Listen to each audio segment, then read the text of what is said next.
I want you to look back at verse 31. I just want to define some of these because here's what we should be praying that those we love and want to please the Lord avoid in their lives. Number one, bitterness. Interesting word.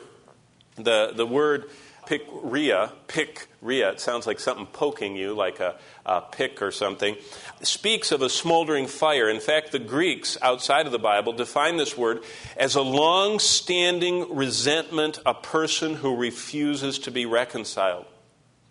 Do you know people like that? Do you know people that never forget when someone hurts them?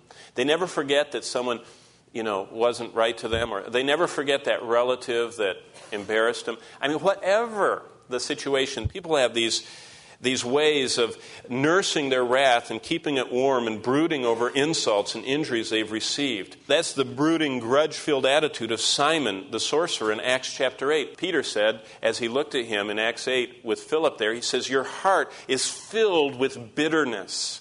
You are brooding and you're just poisoned by that. Esau, we know from the Old Testament, it's mentioned in Hebrews chapter 12 and verse 15, that his heart and his attitude was pagan. He was gripped by bitterness and wrath and anger and all the other things, his immorality. Bitterness is a spirit of irritability that keeps us in a continuous, acrimonious state. We're tart, we're poisonous. That's what bitterness does. We can call it cantankerous, we can call them irritable, but there is a smoldering underneath the surface anger that just is there.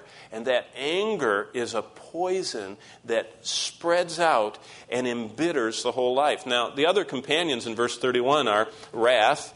The word is thumos. It's an outbreak of passion.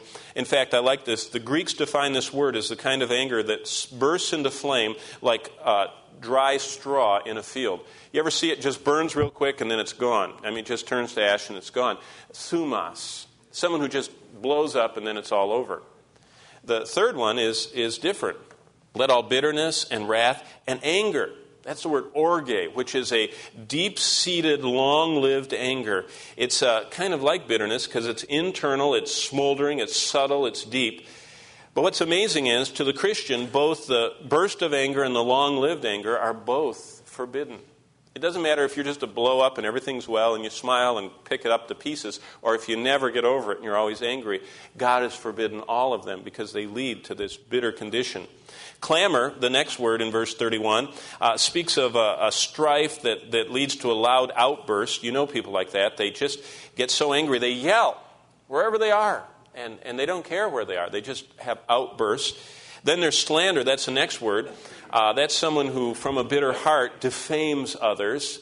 That's where the word blasphemy comes from. It's the word blasphemia, which is translated blasphemy in other parts of the Bible. And then the last one is malice.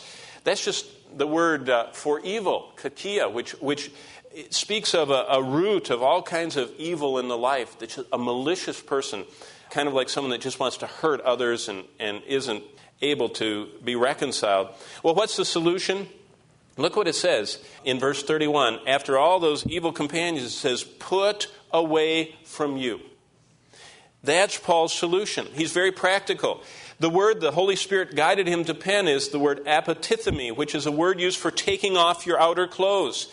In fact, in Acts chapter 7, when they stoned Stephen, it says they took off their garments and threw them at Saul's feet. Also in 1 Peter 2:1, Paul says, wherefore lay aside all these. Take them off. Unrobe yourself of this evil. And so it's a colorful word. Just as after a long day of hard labor, a workman would take off his dirty work clothes, so we as believers have to discard our filthy, tattered rags of our old life. He's saying, take it off. You were formerly angry. You were formerly clamorous. You were formerly slanderous. You were formerly bitter. Take them off. Don't wear those.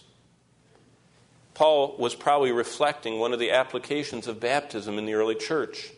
Those who were being baptized would lay aside their old outer clothes as they stepped into the water. They were baptized, and they were given a white robe as they stepped out of the waters. Beautiful picture from church history. A beautiful reminder that we are buried with him in the likeness of his death and raised in the likeness of his resurrection. We should walk in that robed whiteness of newness of life, but it's an ongoing choice.